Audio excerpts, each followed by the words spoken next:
Now for reading, all I'm going to be doing over the holidays is just reading through a book. So I'm going to do it a chapter at a time, and I'm just going to leave you about 1 or 2 questions at the end of it. And the whole idea is you can just sit and listen to it and enjoy it. Now this is The Horse and His Boy by C.S. Lewis.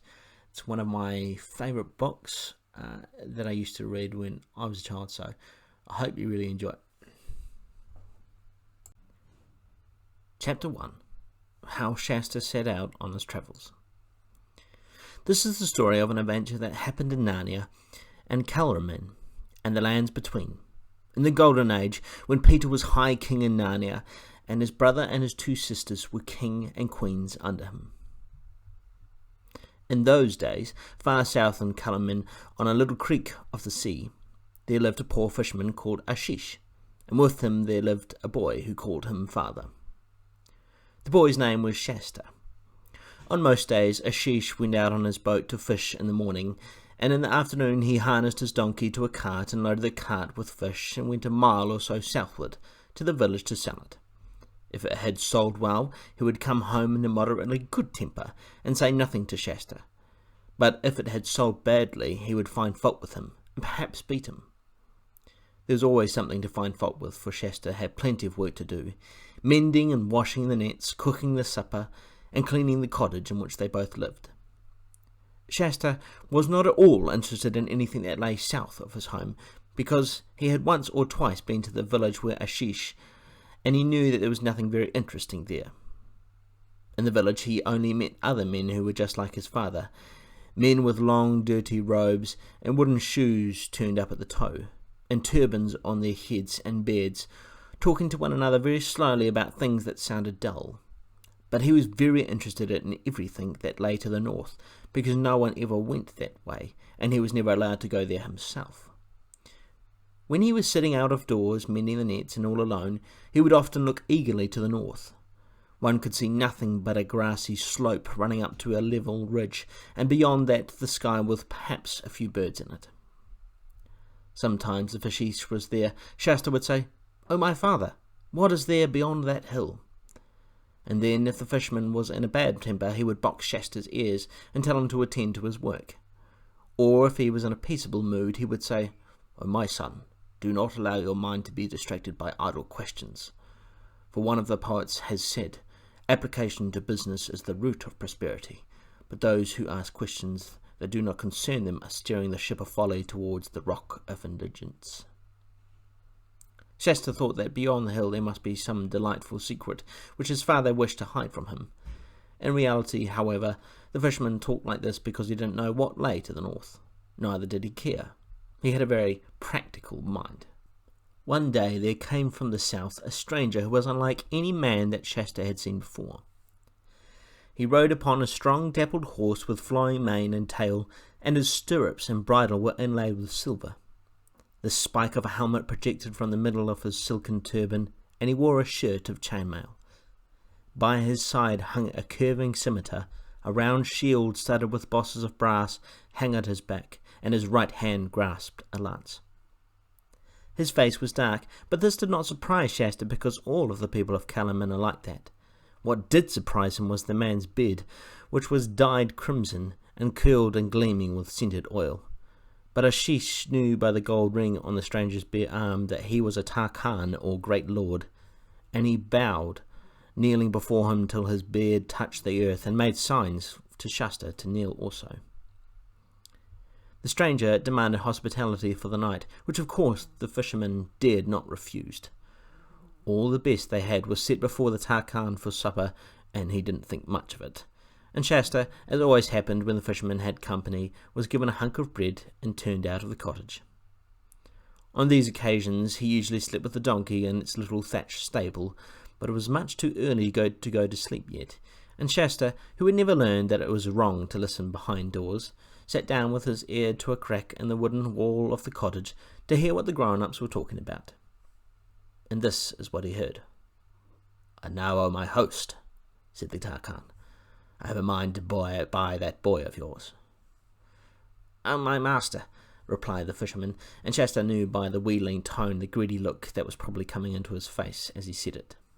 "What price would induce your servant? poor though he is, to sell into slavery his only child in his own flesh.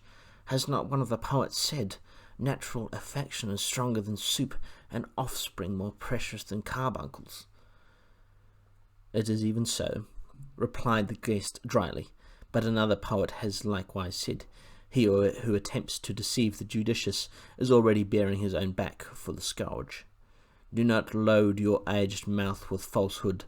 This boy is manifestly no son of yours, for your cheek is as dark as mine, but the boy is fair and white like the accursed but beautiful barbarians who inhabit the remote north. Ah, well, it is said, answered the fisherman, that swords can be kept off with shields, but the eye of wisdom passes through every defence. Know then, O my formidable guest, that because of my extreme poverty I have never married and have no child. But in the same year in which the Tisroc, may he live for ever, began his august and beneficent reign, on a night when the moon was at her fill, it pleased the gods to deprive me of my sleep. Therefore I arose from my bed in this hovel and went forth to the beach to refresh myself with looking upon the water and the moon and breathing the cool air.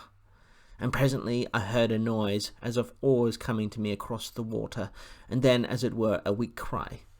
And shortly after the tide brought to the land a little boat in which there was nothing but a man lean with extreme hunger and thirst, who seemed to have died but in a few moments before, for he was still warm, an empty water-skin, and a child still living.